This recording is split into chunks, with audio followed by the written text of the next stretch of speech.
मैं doctor Suman Kumar Mishra, लाइमा Ohio, USA से आपको संदेश दे रहा हूं। हम लोग आजादी का अमृत महोत्सव मना रहे हैं। हम आपसे प्रार्थना करते हैं, आपका आह्वान करते हैं कि आप अपने घरों और कार्यालयों में तिरंगा फहराएं। हमारे यहाँ झंडा युद्ध के समय रथों और हाथियों पर फहराया जाता है।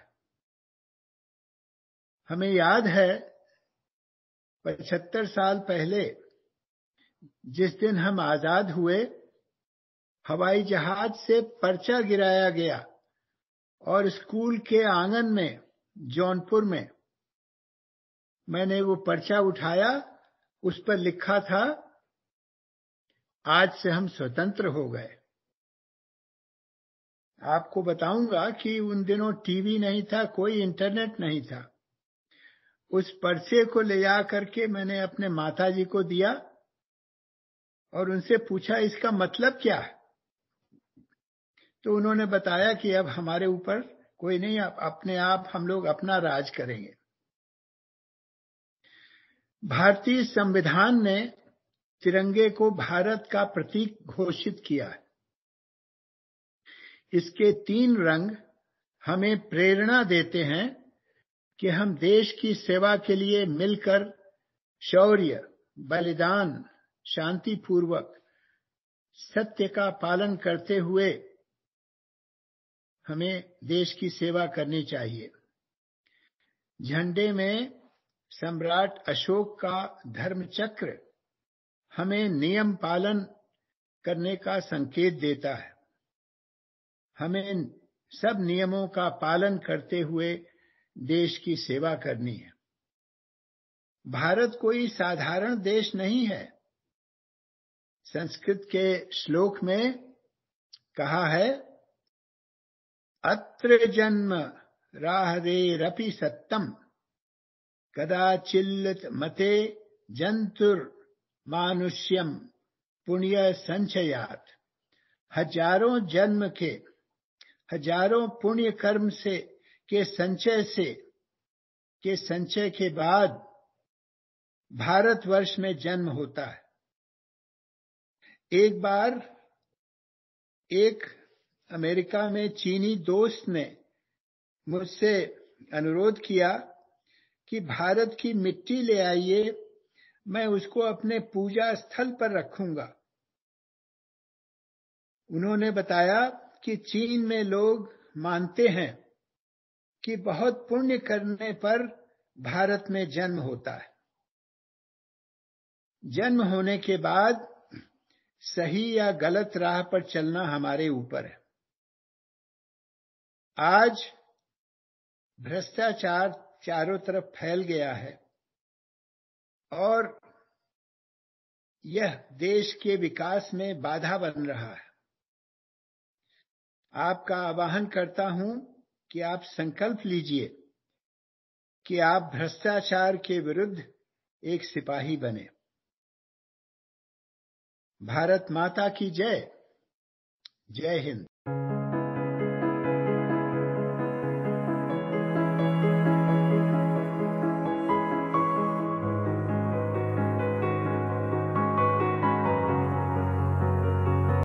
संगीत ही जिसकी पूजा होती, संगीत ही जिसकी ख्वाहिश तमन्ना है होती। एक संगीतज्ञ की हुनरबंदी को अपने निखार, जीवन का उद्देश्य है अपना बना। विलुप्त होती लोकगीत की संस्कृति को कायम रखने की कोशिश है करता। वही है सच्चा संगीतज्ञ, क्योंकि संगीत जीवन का एक अंश है जिसके बिना जिंदगी एक प्रश्न है। A very warm and cheerful greetings to all of you. I'm Shweta, your host for this auspicious event, and I welcome you all on behalf of International Hindu School family. Today, we all have gathered here to celebrate a very special musical concert, which is none other than the Kajri. And your presence has immensely enhanced the ambience of this mobilized auditorium. I'm highly honored and feel privileged to have been given the opportunity to address you all on this very special occasion. Our school has always believed that children are the future that will help in making our country more glorious. So, for the same, we organize Kajri concert every year in our school premises. जैसा कि हमारे हिंदू सनातन धर्म की परंपरा है कि किसी भी शुभ कार्य से पहले हम ईश्वर को याद करते हैं, उनकी आराधना करते हैं. So, to glorify our culture and tradition, I would like to call Ayushi from class 7D on stage for Shiv Vandana and Ganesh Vandana.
Kajri is our traditional folk song which is based on the beauty of monsoon and rains. It is often used to describe the longing of a maiden for her lover.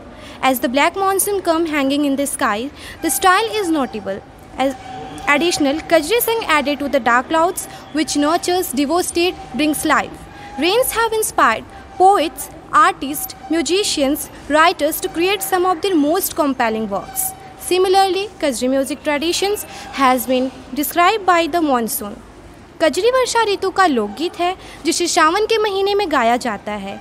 यह अर्धशास्त्रीय गायन की विधा के रूप में भी विकसित हुआ है. इसमें श्रृंगार रस की प्रधानता होती है. कजरी गीतों में वर्षा ऋतु का वर्णन, विरह तथा राधा कृष्ण की लीलाओं का अधिकतर वर्णन मिलता है. Now we have a very sweetful and pleasant Kajri. The Kajri name is Mirzapur Kaila Gulzar. Here, the wife is taunting to her husband who is living far away from her. She is saying, Mirzapur, the city, became beautiful because you are living there. But Kachori Gali becomes so isolated and monotonous because you left that place and are living far away from me. So to understand the deep feeling of isolation of a wife which had been depicted in this Kajri, let's call the students of class 8B. The names are Rudya, Vidya, Ishan, Aryan, Payal, Neha, Pragya, Aditya, Ananya, Alina, Muskan, Soumya, Aman and Navneet.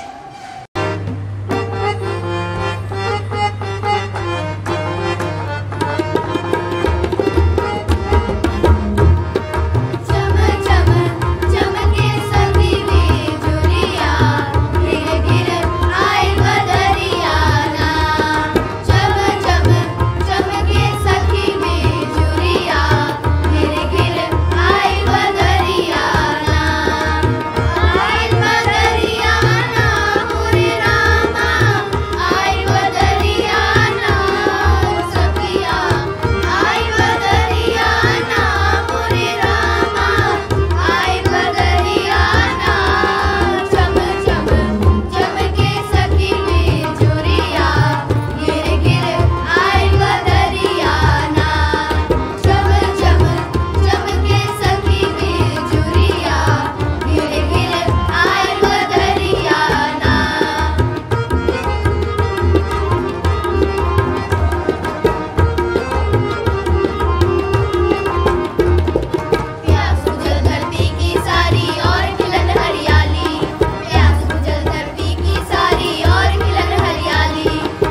Moving forward, our next song is Kaise Khele Jebu Sawan Mein Kajariya.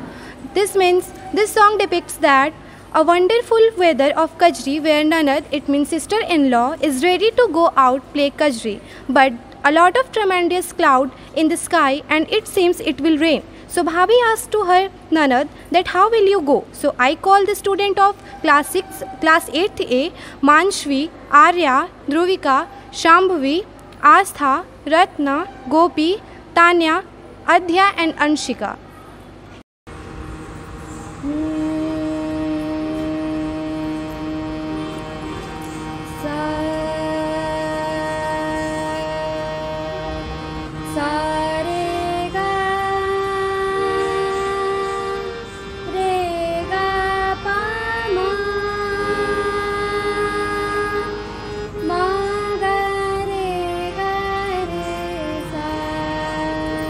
कैसे खेले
Proceeding to the next song, Man Bhave Mohe Kasi Ki Nagariya, which depicts, this is true, our Varanasi city is really fascinating for us, which grabs hearts for a piece. So now I would like to call the student of class 7D, Anamika, Utkarsh, Amrita, Ayushi, Kritika, Dipali, Utpal, Dhruv, Aryan, Ayushi, Kaushal.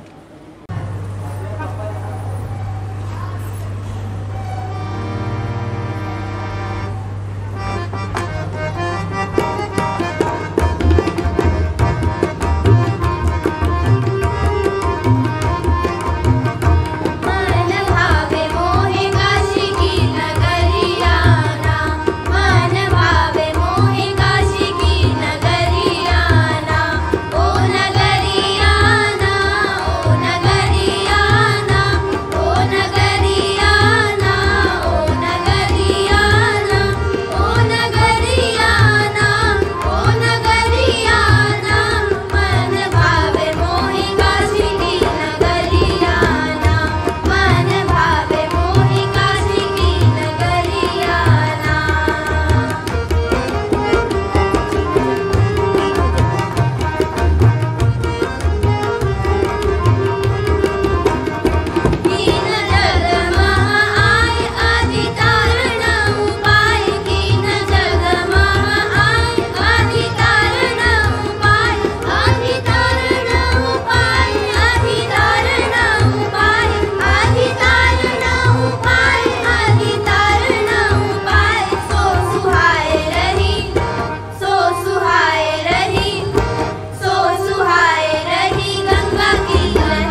forward, we have one more pleasant kajri by class 7B students, and the name of the kajri is Cham Cham Chamke.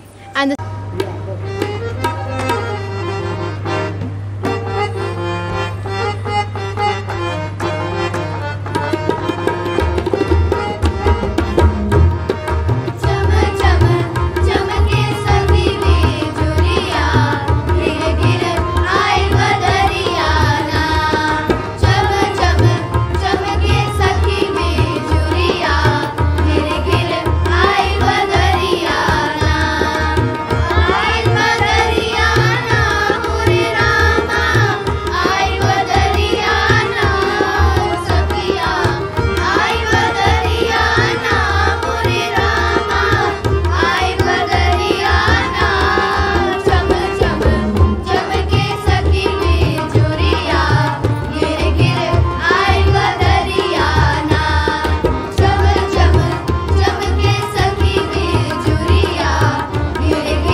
forward, we have one more pleasant kajri by class 7B students, and the name of the kajri is Cham Cham Chamke. And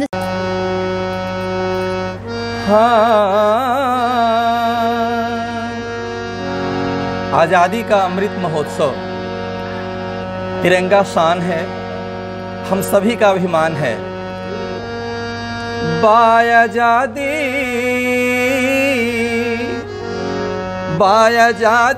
का अमृत महोत्सव पिया, सबसे बड़ा उत्सव पिया ना। बायाज़ादी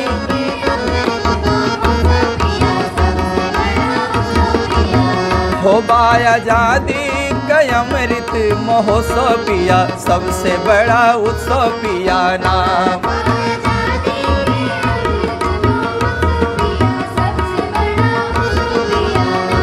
बायाज़ादी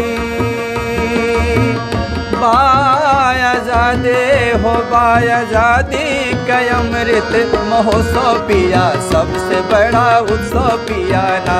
बायाज़ादी का अमृत महोत्सव पिया। ई तिरंगा है अभिमान,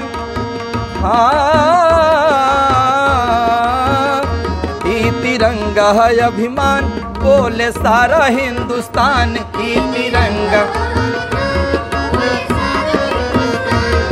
तिरंगा है अभिमान, बोले सारा हिंदुस्तान। तिरंगा है अभिमान, ऐसे बढ़ के न कौनो हर्ष उत्सव पिया, सबसे बड़ा उत्सव पिया ना। ऐसे बढ़ के न कौनो हर्ष उत्सव पिया, सबसे बड़ा उत्सव पिया ना। बायाज़ादी का अमृत महोत्सव पिया, सबसे बड़ा उत्सव पिया ना।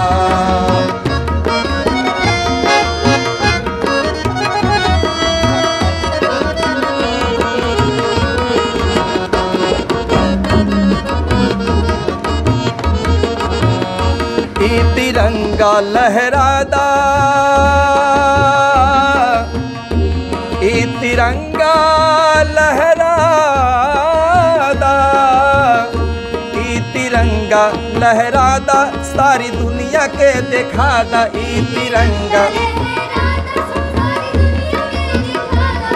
तिरंगा लहरादा, सारी दुनिया के दिखादा। तिरंगा ऐसे बढ़ के न कोनो रसोत्सव पिया, सबसे बड़ा उत्सव पिया ना। ऐसे बढ़ के न कोनो रसोत्सव पिया। हो बायाज़ादी का अमृत महोत्सव पिया, सबसे बड़ा उत्सव पिया ना।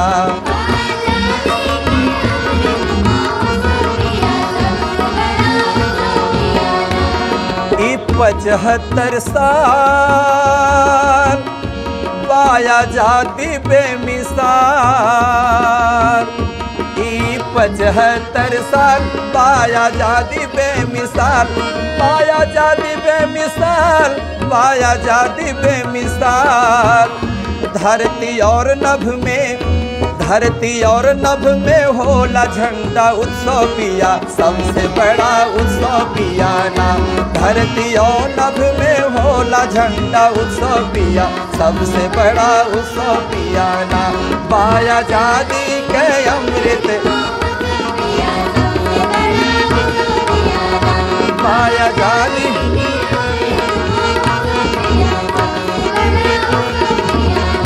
भारत माता की चुनरिया, भारत माता की चुनरिया, हरा श्वेत रंग केसरिया। भारत माता की चुनरिया, हरा श्वेत,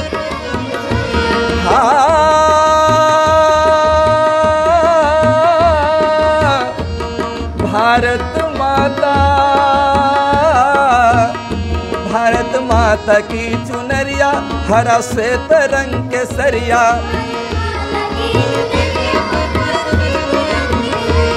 हरा श्वेत रंग केसरिया, हरा श्वेत रंग केसरिया, हरा श्वेत रंग केसरिया, हरा श्वेत रंग केसरिया। हिंद हिंदुस्तान, हिंद हिंदुस्तान होला हिंद उत्सव पिया, सबसे बड़ा उत्सव पिया ना।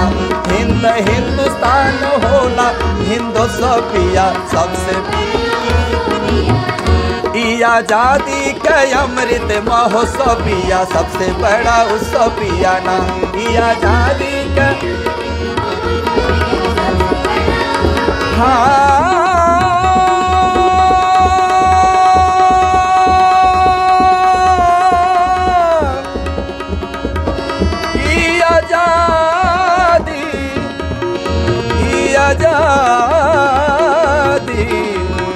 आजादी का अमृत महोत्सव पिया, सबसे बड़ा उत्सव पिया ना।